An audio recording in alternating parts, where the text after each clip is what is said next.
Good evening. The MPF Schemes Authority has suggested reforms which include allowing retirees to withdraw their pension in phases. The proposals will be submitted to LegCo in July and could be in place by next year at the earliest. Anne-Marie Sim reports. The Mandatory Provident Fund Schemes Authority revealed that it had carried out a public consultation in 2011 to 2012 and found that 90% of respondents want access to their contributions to be changed. As a result, the authority today put forward several amendments to the 14-year-old compulsory retirement scheme.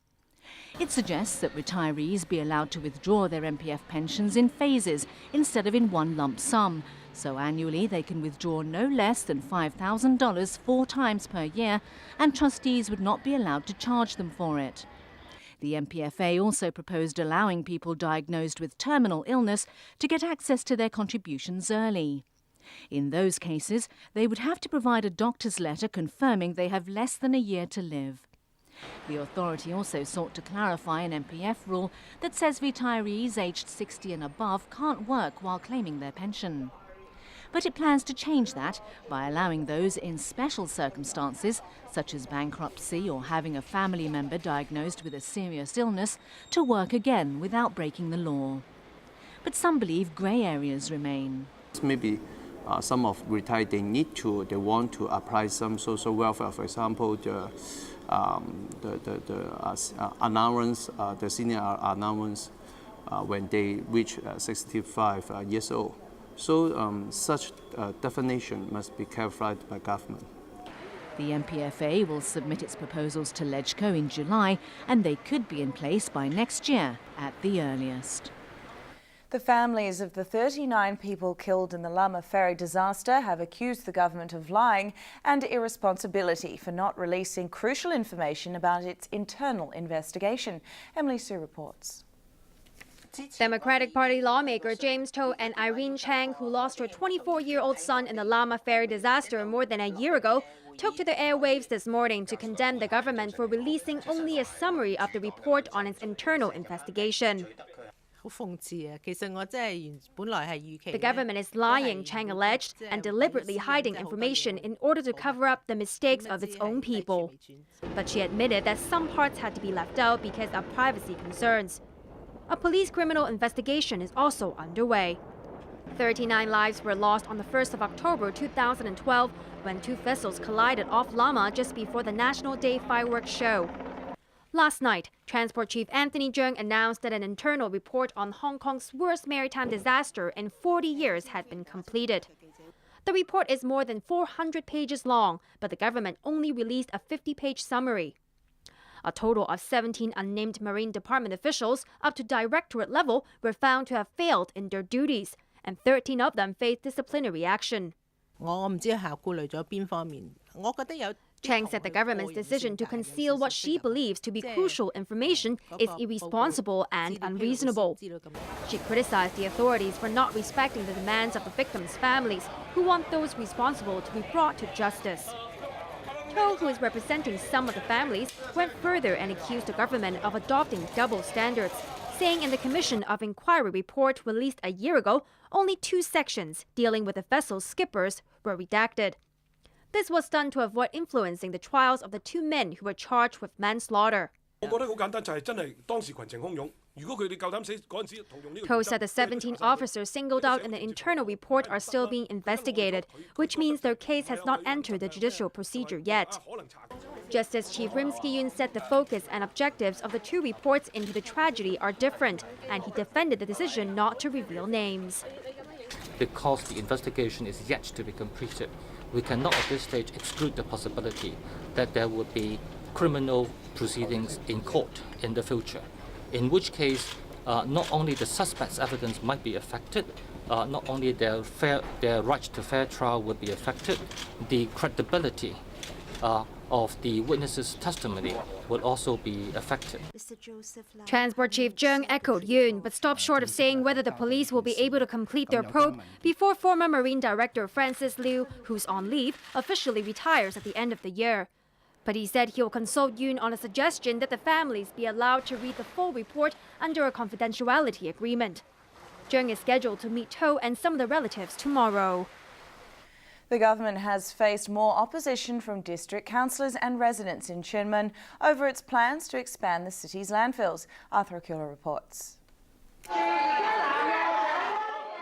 Protesters hurling hell money greeted Environment Secretary Wong Kam Singh on his arrival for a Chunmun District Council meeting this morning.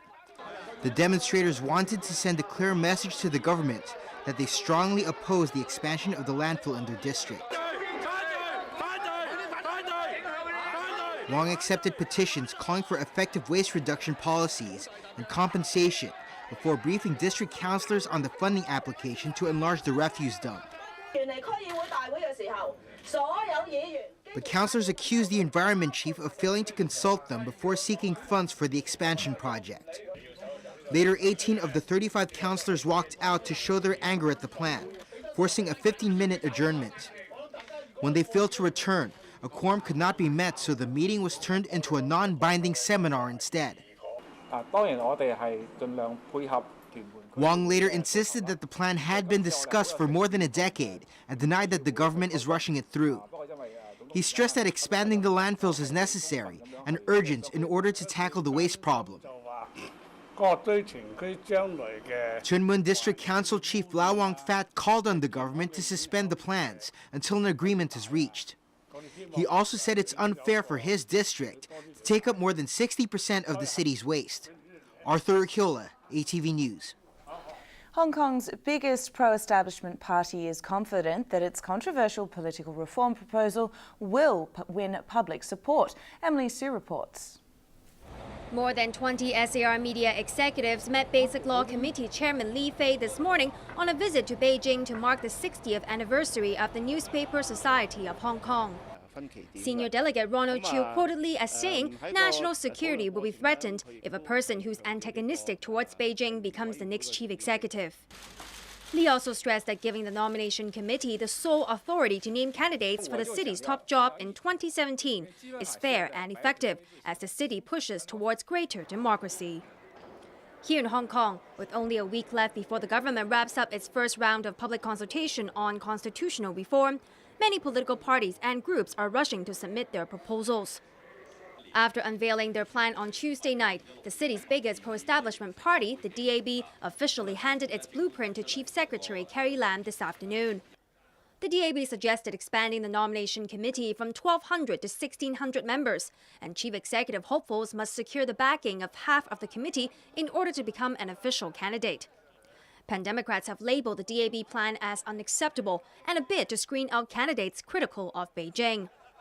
We understand that there are some comments after we release our proposal, but we will continue to listen and communicate with other sectors of the community in order to build up a consensus within the society.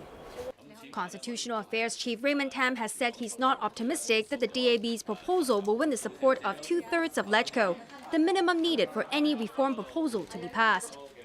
Speaking on ATV's Newsline, Tam said if a consensus between Beijing and the Pan-Democrats cannot be reached in time for the 2017 election, Hong Kong may not have the chance to modify its electoral system anytime soon. So my guess is that if we fail 2017, politically, it will be very difficult for the next city to restart the process during his or her term. He or she may not have the necessary political capital to restart the process yet over again. In order to win support from the community, Tam said the next government will most likely focus on livelihood and financial development, and there'll be no time for constitutional reforms. You can watch the full Newsline interview at 8 p.m. on Sunday. In other local news, the government has urged shops and suppliers to ensure there are adequate supplies of baby powder for the Golden Week holiday. And Time magazine has praised the Indonesian maid who accused her employer of abusing her. Arthur Akula reports. Uriana Slustianingsi, the domestic helper who accused her former employer of torturing her, has been named one of Time magazine's 100 most influential people. The U.S. Weekly praised her for speaking out and shining the spotlight on the abuse of domestic helpers in the city. Uriana says she's happy to have been chosen, but warns there are still others who have also been abused. She hopes that her experience will encourage other helpers to speak up if they've been treated unfairly. Health Secretary Ko Wing-man says measures are underway to ensure a stable supply of infant milk powder during the Golden Week holiday, starting on the 1st of May. The government has met suppliers and retailers and urged them to look out for the overall interest of people here and not to act for short-term gains. Ko said the situation is being monitored to ensure there are adequate supplies. A man has been arrested in Yau Ma Tei after instruments for smoking dangerous drugs were found in his car. Police officers patrolling Wu Sung Street spotted a car near a parking meter with the door open and the suspect asleep in the driver's seat. He was detained after the police searched the vehicle and found the objects. Arthur Akiola, ATV News. Overseas, US President Barack Obama is in South Korea on the second leg of his Asian tour as speculation grows about a North Korean nuclear test. He reaffirmed America's commitment to ending Pyongyang's nuclear program and said China needs to play a role in doing that. Ben Aruk reports. Barack Obama touched down in a somber Seoul today as South Koreans continue to mourn the deaths of hundreds of people, mostly children, in a ferry disaster in the country's south earlier this month. At the same time, there are rumours that North Korea is planning to test a nuclear bomb any day now, something the US president has already condemned and threatened consequences if it happens. Part of Obama's mission in Seoul is to reassure South Koreans that the US is ready to defend them from any threats from across the border, something he appeared to emphasize by visiting a memorial to those killed in the war between the two Koreas in the 1950s. The United States and South Korea stand shoulder to shoulder, both in the face of Pyongyang's provocations and in our refusal to accept a nuclear North Korea. Threats will get North Korea nothing other than greater isolation. Obama called on China to exert its influence on Pyongyang to try to persuade it to give up its nuclear ambitions. He also spoke on the issue of comfort women, South Korean and Chinese women used as sex slaves by Japanese soldiers during the Second World War, calling it a terrible violation of human rights that needs to be acknowledged. Earlier in Japan, Obama angered China by insisting that a long-standing defense pact between Washington and Tokyo covered any attempt by Beijing to take over the Diaoyu Islands. Today he admitted the US has got nothing to do with the dispute, but it was just trying to enforce the law. We don't have a stake in the specific claims that have caused some of these disputes. We're not parties to the disputes over the Senkaku Islands, for example.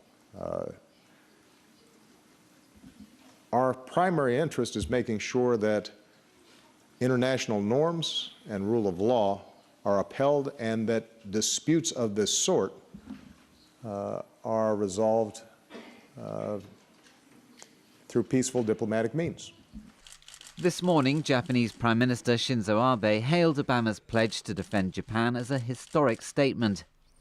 Commentators have suggested that Abe struck a deal with Obama for the defense pledge in return for Japan signing the Trans-Pacific Partnership Trade Pact. But there was said to be no progress in talks on the agreement by the time he left, undermining his so-called pivot to Asia strategy.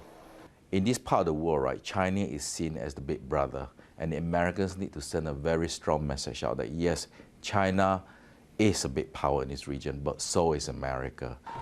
Obama's last stop is the Philippines, where once again territorial disputes with China will be on the agenda. But already protesters are telling him they're not interested in relying on the superpower for support. We call on our Filipino brothers and sisters, do not depend on another imperialist power such as the US to defend ourselves against a regional bully like China. We should not depend on another war power to wage war against another war power. Obama will visit a US military base in South Korea tomorrow before flying to Kuala Lumpur for 2 days and then Manila on Monday. Ben O'Rourke, ATV News. The Palestinians have rejected Israeli demands to scrap a unity pact between their two main parties as a condition for the resumption of peace talks. Anne-Marie Sim reports. After a rift lasting 7 years, the two main Palestinian factions have agreed